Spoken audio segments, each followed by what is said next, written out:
ദുർമന്ത്രവാദവും ആഭിചാരക്രിയകളും വ്യാജ ചികിത്സയും നടത്തുന്നയാൾ അറസ്റ്റിൽ. കോതമംഗലം ഇരമല്ലൂർ കുറ്റിലഞ്ഞി ആയത്തുവീട്ടിൽ നൌഷാദിനെയാണ് കോതമംഗലം പോലീസ് അറസ്റ്റ് ചെയ്തത്.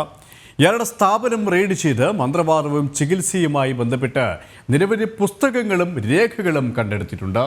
കോതമംഗലത്തെ 6 വയസ്സുകാരിയെ കൊലപ്പെടുത്തിയ രണ്ടാനമ്മ ആലിഷ ഇയാളുടെ അടുത്ത് ചികിത്സയ്ക്കായി എത്തിയിരുന്നു.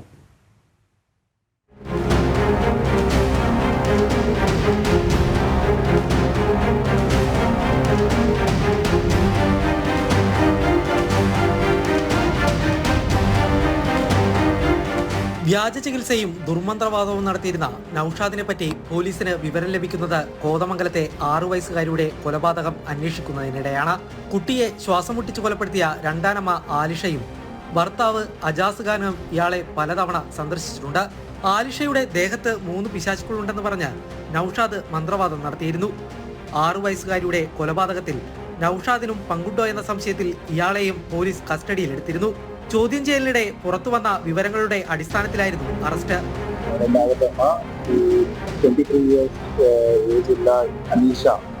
ഉത്തർപ്രദേശ് ഷാമലി നിവാസിനിയാണ്. പോലീസ് അറസ്റ്റ് റിപ്പോർട്ട് ചെയ്തു. ബാക്കിയെല്ലാം നമ്മൾ ചെയ്യണം. ഇതിലൊരു മന്ത്രവാദത്തിന്റെ ഇൻവോൾവ്മെന്റ് ഉണ്ടെന്നൊരു വിഷയം ആദ്യം കേട്ടു. പോലീസിന്റെ കസ്റ്റഡിയിൽ ഉണ്ടായിരുന്നു മനസ്സിലാക്കി. എന്താണ് സാർ അതിലെ വിഷയം? ഈ കേസിൽ നേരിട്ട് ഇടപാട് ഇതുവരെ കണ്ടിട്ടില്ല. പക്ഷെ ഇതിനു മുമ്പ് കൊറിയാത്തവൻ ഈ സ്ത്രീയുടെ ഭർത്താവ് ഈ സ്ത്രീനെ ഈ നൌഷാദിന്റെ വീട് 2-3 തവണ കൊണ്ടുപോയിട്ടുണ്ട് കൺസൾട്ടേഷൻ്റെ വേണ്ടി. അന്നേ ഈ നൌഷാദ് ഈ സ്ത്രീനെ പറഞ്ഞു ഈ സ്ത്രീയുടെ ശരീരത്തിലെ അറ്റത്ത് 3 ബാധ ഉണ്ട്. ആ ബാധയില് 3 ബാധയില് 2 ബാധ ഓൾറെഡി ട്രീറ്റ്മെന്റ് ചെയ്തിരുന്നു. ഒരു ബാധ മാത്രം ബാക്കിയാണ്.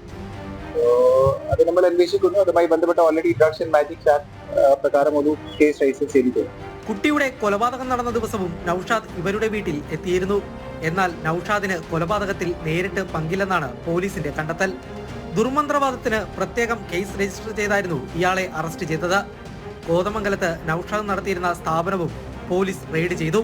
മന്ത്രവാദവും ചികിത്സയുമായി ബന്ധപ്പെട്ട് നിരവധി പുസ്തകങ്ങളും രേഖകളും ഇവിടെ നിന്നും പോലീസ് കണ്ടെടുത്തിട്ടുണ്ട്.